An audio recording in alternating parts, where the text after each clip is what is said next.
Hello everyone, Tasty Waffle here. Alright, it's time for part 2 of my top 20 favorite films of all time. Henry V, directed by Kenneth Branagh. This is a brilliant film and probably the best Shakespeare adaptation I've ever seen, and certainly one of my most favorite. This is, aside from being directed by Kenneth Branagh, he stars in the title role as Henry V. This also features a distinguished British cast full of familiar faces that I'm sure you'll recognize. Now, if you're a bit daunted by the idea of watching a Shakespeare film, the secret is, if the person saying the lines knows what they mean, then the audience will understand what they mean. Shakespeare is meant to be seen and not read. I think the problem with Shakespeare is, if someone delivers the lines and has no clue what they're saying, the person listening will not understand either. This film brings 15th century England and France to life so vividly, and it's a very dark film, a very gritty film, and it's the battle scenes are reminiscent of the works of Akira Kurosawa, where using a less is more approach. This is one of those films that blew me away when I saw it, and I saw it without really having any expectation for it to be very good, but it blew me away. So, Henry V, directed by Kenneth Branagh. The Lord of the Rings, The Two Towers, directed by Peter Jackson. Anyone who knows me well knows that I'm a huge fan of J.R.R. Tolkien's epic fantasy trilogy. I've read the books. I had read the books before the movies came out. Now, the truth about The Two Towers was, the first time I saw it, I didn't like it. But as I saw it again and again, I realized just how brilliant it was. This features one of the best performances in the last 15 years, and that, of course, is Andy Serkis as Gollum. This also features great visuals, great battle scenes, great cast, great acting. The Lord of the Rings trilogy was truly monumental. It's kind of like the Star Wars of the modern time in terms of its impact and just its legacy. Now, The Hobbit, An Unexpected Journey, I admired, but it was nowhere near as good as the films of the Lord of the Rings trilogy. If you're one of those few who have not seen the Lord of the Rings, you're really missing out. This is a great adaptation of a book that was thought to be unfilmable.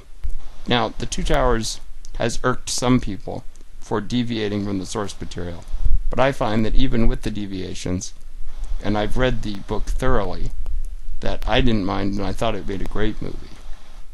If you are not a fan of reading the Lord of the Rings books, I think the Lord of the Rings trilogy does a very good job at adapting that and making it accessible to people from all walks of life.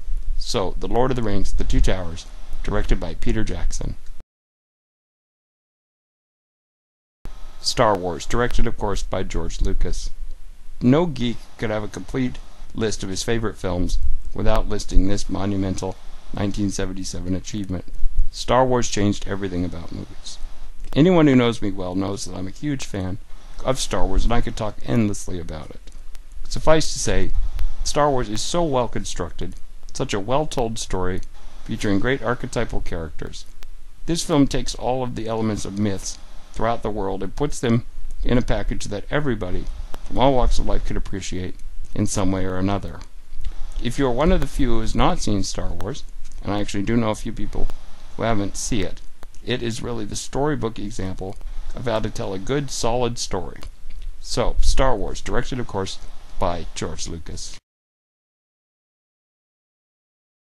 Inception, directed by Christopher Nolan. Christopher Nolan is a wonderful filmmaker, and probably one of the best of the modern era. This film is fantastic in that it's very deep, and it allows the audience to make its own conclusions about what's going on. I think that it's always the best when a film allows us room to think, because then we can talk about it endlessly, and there will never be an answer to some of the questions the film brings up. And that's great, because it means the film will never age, and we'll still be talking about it in a long time. It's a very well written film, very well put together film. I love the fact that Christopher Nolan favors practical special effects over CGI, which is something that I think is being overused in modern filmmaking. Why bother do something in CGI if you can just do it for real? Christopher Nolan demonstrates that it takes mind over matter to make a good film. Brilliant CGI and brilliant special effects are not going to make up for a lack of story and a lack of character. Inception features a wonderful, outstanding cast full of 7 Academy Award nominees, 2 of whom are winners. Inception won 4 Oscars, all in the technical categories. I think it deserved more than that, but I don't want to get into that too deep. Leonardo DiCaprio leads this brilliant cast, giving a great performance and showing us that he's come a long way from being the teen heartthrob of the late 90s into being a legitimate actor. Inception, directed by Christopher Nolan. 2001: A Space Odyssey, directed by Stanley Kubrick. This is a monumental film, the greatest science fiction film ever made. Stanley Kubrick was a photographer before he made movies, and when it comes to film, this translates to what film is at its basic level. Film is a collection of still images strung together to create movement. Stanley Kubrick and all of his films are very reminiscent of that primal nature of filmmaking. Every image in a Stanley Kubrick film looks like a framed picture or a painting. It's absolutely astounding. 2001: A Space Odyssey features top-of-the-line special effects, one of the greatest characters ever to appear in film, HAL 9000, and one of the most mind-boggling and thought-provoking movies I've ever seen. This film is almost hard to describe. If you're one of the few who have not heard of it, I'm certain you have heard it referenced in other movies or in people discussing the art of film. This is one that you cannot miss and should not miss. This will blow your mind as it blew my mind away. And the great thing about it is it doesn't try to give you the answers. It gives you room to think, which is, I think, what a film should do, to allow the audience to participate in the thinking process. So, 2001: A Space Odyssey, directed by Stanley Kubrick. Casablanca, directed by Michael Curtiz. Where do I begin? This is one of the most oft-quoted films in history, featuring the greatest American actor of all time, Humphrey Bogart, along with a great supporting cast including Peter Lorre and Sidney Greenstreet. This film is actually hard to define in terms of its genre. Is it an epic? Is it a romance? Is it a drama? Is it a film noir? Well, yes and neither. This is great because it defies the restrictions of genre. If you have not seen this film, this is a film that is one of the greatest examples of good movies in the history of movies. It is currently ranked as number 3 on the AFI's Top 100 Films. It's also won Best Picture and Best Director. It is truly monumental, with one of the greatest scripts ever written, featuring a lot of wit, a lot of heart, a lot of twists and turns, and featuring one of the greatest songs in the history of movies as time goes by. So, Casablanca, directed by Michael Curtiz. The Dark Knight, directed by Christopher Nolan. Anyone who knows me well knows that I can talk endlessly about how much I like this film and how good of a film I think it is. Suffice to say, this is a masterpiece. This takes the idea of the superhero genre and makes it more like an epic crime drama, which is what Batman should be about. I think Batman is the most compelling superhero because of his lack of superpowers. I think this film is great because there's so many things that work right in this movie. Now, this film is not without its faults, but I think all the great things in this movie make up for the things that aren't so great. This is a great film. The Joker is one of the best acted characters we've ever seen. And another thing that I noticed about the film, he is not in the movie too much. He's in the movie just the right amount of time, which is how it should work when you have such a wonderful villain. I think that all the supporting cast really help add to bring this film to life and make it more realistic than any superhero film we've seen in the past. The Dark Knight is truly monumental, demonstrating why Christopher Nolan is one of the greatest filmmakers of the modern era. So, The Dark Knight, directed, of course, by Christopher Nolan. The Lord of the Rings, The Fellowship of the Ring, directed by Peter Jackson. Rarely has a film with this much hype actually paid off. I remember being a big fan of Lord of the Rings before the movies came out, and hoping that these films would do it justice. And to tell you the truth, they did just that. This features an outstanding cast.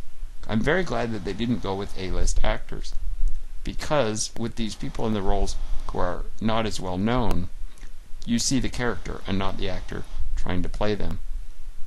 Fellowship of the Ring, I think, is the best of the three Lord of the Rings films. And the reason for that is that I think, in terms of an adaptation from book to screen, this one does the best job. This has the best written script. This has some of the best moments. I feel that Fellowship of the Ring is the best of the three in terms of overall, from start to finish. It's excellent. The Two Towers I liked very much, but I find that The Two Towers as a whole wasn't as good as The Fellowship, but The Two Towers had some of the best moments in the trilogy. Fellowship just gets it right from beginning to end. This is truly a masterpiece, and I'm so glad the films came out and did as well as they did. Just so you know, The Fellowship of the Ring is now ranked number 50 on the AFI's Top 100 American Films. So, The Lord of the Rings, The Fellowship of the Ring, directed by Peter Jackson. The Empire Strikes Back, directed by Irvin Kershner. People are often taken aback when I say that George Lucas did not direct this second chapter of the original Star Wars trilogy, and in my opinion that's probably why it's so good. This film is regarded as the best of the Star Wars movies, and I agree. The direction here is spot on. This film goes in a direction that's very different than that of its predecessor.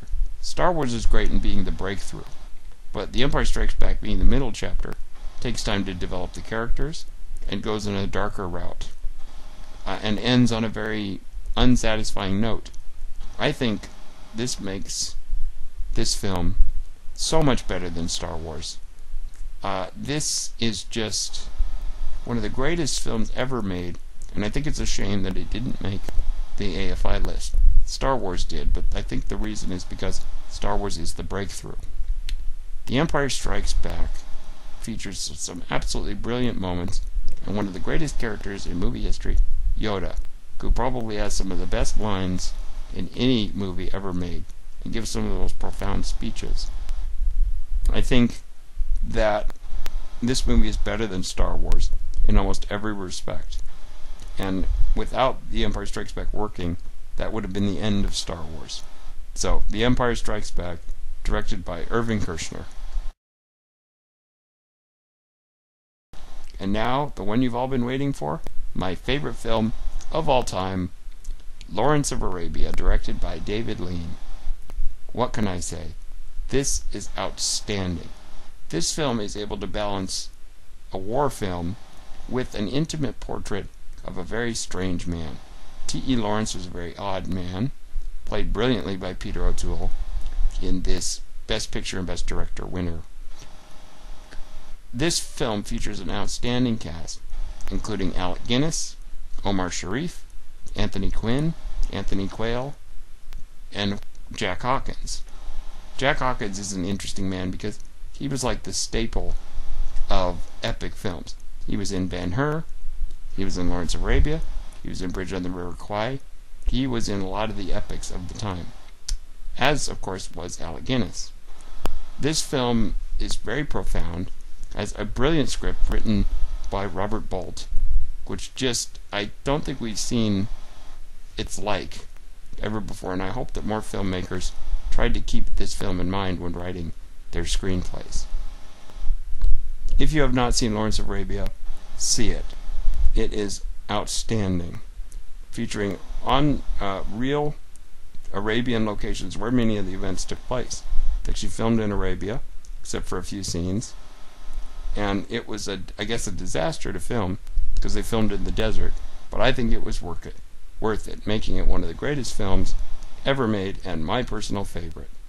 Well, this has been Tasty Waffle. with my top 20 favorite films of all time. Thanks for tuning in. Bye.